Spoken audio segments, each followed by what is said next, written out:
everybody, welcome back to the channel. I am on my second attempt at filming this because I started writing and then forgot to move the camera down as I was speaking, so you couldn't see what I'd written. So excuse the slight scruffiness here where I removed it. But today we're going to be looking at my quarter two, and we're going to be reviewing if I'm still on track to make my goals from the beginning of the year by the end of the year.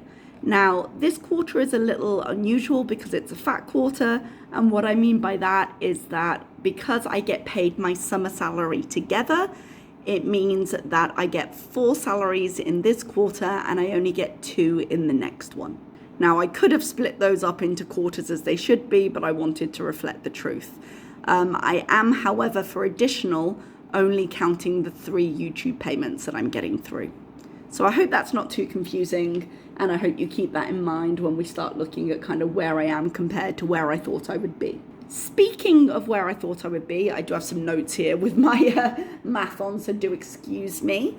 But my expectation at the beginning of the year, let's actually zoom you in so you can see a little better. So my expectations, possibly spelt right, at the beginning of the year was that I would take in £38,500 of income, and if I split that between 4, that would mean I would do £9,625 of income every quarter. So let's take a look at the income I actually brought in.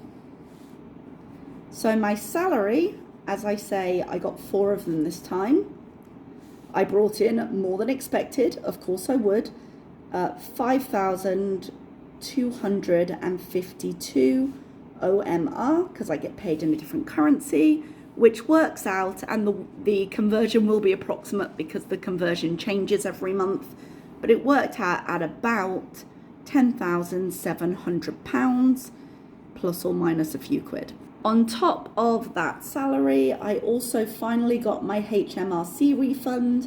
This was for an overpayment I'd made to my national insurance by accident, because it takes them a while to update how much you've paid, and I miscounted and thought I hadn't made one of my payments.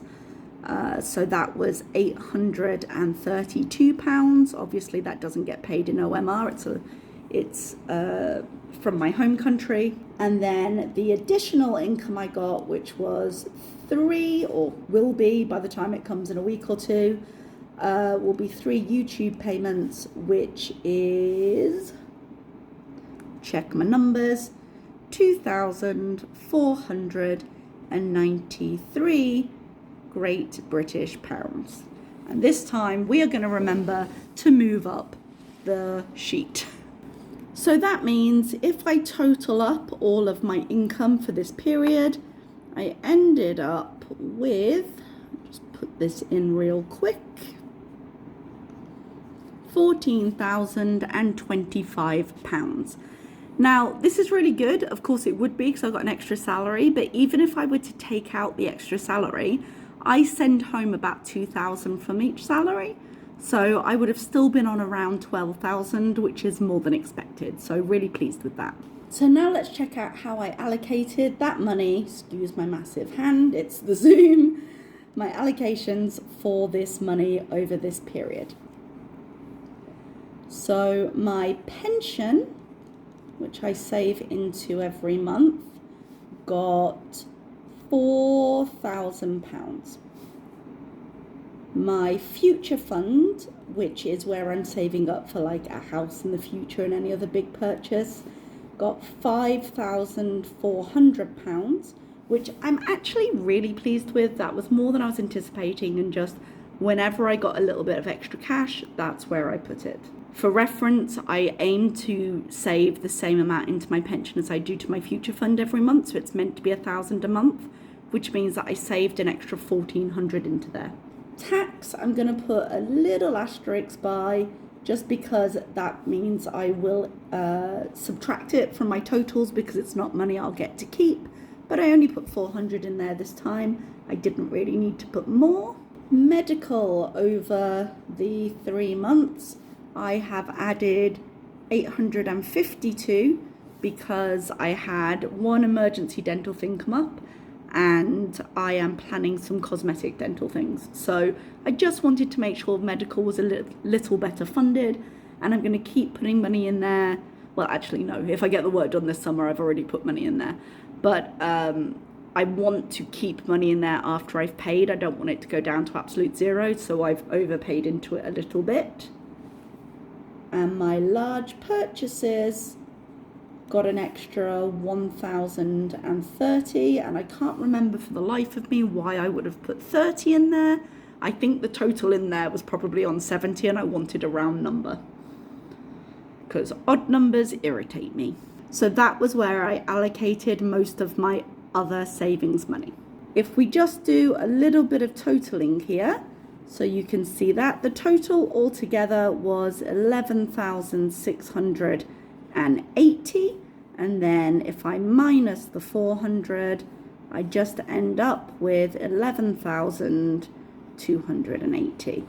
So that's where everything went into savings, and it means that, can you see? Probably not. It means that my expenditures for this period, once you do that math, equaled 2,345. So where does that leave me?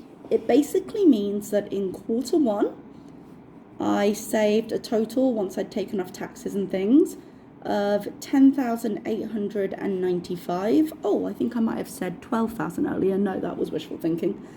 And in quarter two, I managed to put away 11,280 towards financial goals, which, and I'm kind of wishing I had done this math beforehand, let's figure it out, is 5, 17, 11, 2, 2, 2. Oh yeah, that's right. I was convincing myself I was wrong there, but that means my totals for the year so far are 22,175 towards various financial goals. And if we're just going to figure everything else, I suppose, it also means that my expenditures were 1,765 for quarter one, 2,345, and remember, I'm including expenditures for next month as well, I do believe, so that's a 4-month expenditure. 10, 11, 4. 4,110, which for 6 months really isn't so bad, I don't think. So pretty pleased with all of that. And I feel like I'm well on my way to make the goals that I set myself at the beginning of the year. So fingers crossed and knock wood that I don't mess that up. But thank you for being here, and I will see you next time. Bye-bye.